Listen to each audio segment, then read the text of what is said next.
All right, let's talk about one of the most important tools in the machine learning toolbox, cross-validation. If you've ever wondered how to really trust your machine learning model, stick with me, because this is the key to getting honest answers from your data. So, here's the problem.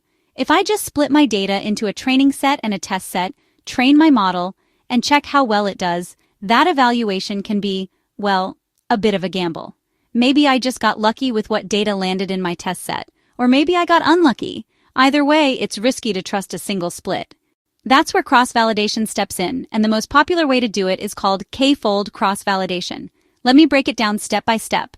First, I take my entire dataset and split it into K equal-sized pieces. These are called folds.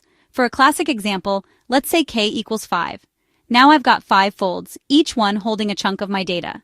Now here's the cool part. Instead of just one train test split, I'm going to repeat the process 5 times, once for each fold. In each round, I pick one fold to be my test set, and the other 4 folds become my training set. So, in the first round, fold 1 is the test set, and folds 2 through 5 are for training.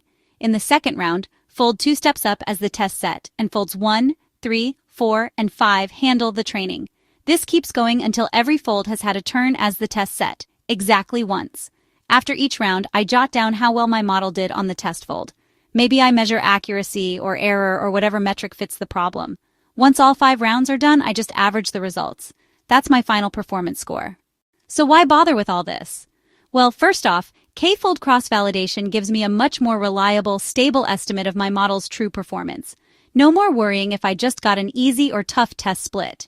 By averaging over multiple splits, I'm getting a performance check that's way less biased. Plus, cross-validation makes the most out of every bit of my data. Every data point gets a shot at being in both the training set and the test set, especially valuable if I'm working with a small data set. And here's the kicker: cross-validation is an awesome way to spot overfitting. If my model crushes it on the training folds but flops on the test folds again and again, that's a giant red flag. This technique shines a light on models that memorize rather than learn. So, next time you're building a machine learning model, don't settle for a single train test split. Take it to the next level with cross-validation. Trust me, your results and your confidence will thank you.